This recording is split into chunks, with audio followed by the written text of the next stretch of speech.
एक छोटे से शहर के सन्नाटे को चीरती हुई एक पुलिस जीप इंस्पेक्टर विक्रम के घर के बाहर रुकी, क्योंकि शहर के सबसे अमीर आदमी सेठ धनराज की हवेली में एक कत्ल हुआ था।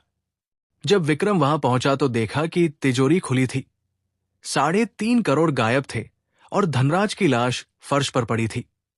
लेकिन अजीब बात यह थी कि धनराज के हाथ में एक फटी हुई पुरानी फोटो थी, जिसमें एक छोटा बच्चा मुस्कुरा रहा था। शक की सुई धनराज के 3 वफादार नौकरों पर थी, क्योंकि उस रात हवेली का अलार्म बंद था और बाहर से कोई अंदर नहीं आया था। विक्रम ने तहकीकात शुरू की और एक एक करके सबको टॉर्चर किया, लेकिन कोई मुंह खोलने को तैयार नहीं था।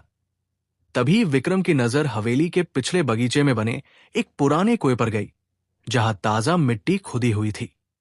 जब कुआं खोदा गया तो वहां से नोटों से भरा बैग तो मिला, पर साथ ही एक डायरी भी मिली, जिसने पूरी कहानी पलट कर रख दी। उस डायरी में धनराज ने लिखा था कि 20 साल पहले उसने अपने ही पार्टनर को धोखा देकर आग में जलवा दिया था, और उस पार्टनर का छोटा बेटा आज भी जिंदा है, जो बदला लेने जरूर आएगा। विक्रम को लगा कि कातिल वही बेटा है। उसने तुरंत उन नौकरों की पुरानी फाइलें निकलवाई और पता चला कि उनमें से एक नौकर असल में प्लास्टिक सर्जरी कराकर पहचान छुपाकर रह रहा था। विक्रम ने उसे गिरफ्तार किया और जैसे ही जेल की सलाखों के पीछे डाला, उस नौकर ने पागलों की तरह हंसना शुरू कर दिया और बोला कि इंस्पेक्टर साहब, असली खेल तो अब शुरू हुआ है, क्योंकि मैंने धनराज को नहीं मारा, उसने खुद को मारा है ताकि मुझे फंसा सके। विक्रम हैरान रह गया। उसने फिर से पोस्टमार्टम रिपोर्ट देखी तो पता चला कि धनराज के शरीर पर कोई जख्म नहीं था, उसने जहर खाया था।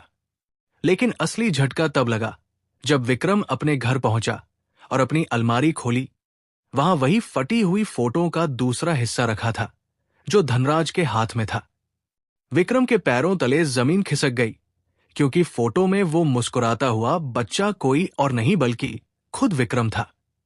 धनराज उसका सगा बाप था, जिसने बरसों पहले उसे और उसकी मां को सड़क पर छोड़ दिया था, और अब मरते वक्त उसने अपनी सारी दौलत विक्रम के नाम कर दी थी, लेकिन इस शर्त के साथ कि विक्रम को कभी पता न चले कि उसका बाप एक कातिल था।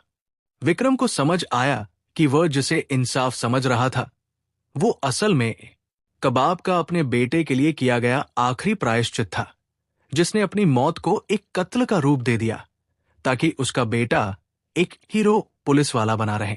इस कहानी की सीख यह है कि कभी कभी जो सच हमें दिखाई देता है, वो असल में एक बहुत बड़े झूठ का पर्दा होता है, और खून के रिश्ते कभी न कभी अपना हिसाब बराबर कर ही लेते हैं, चाहे रास्ता कितना भी खौफनाक क्यों न हो।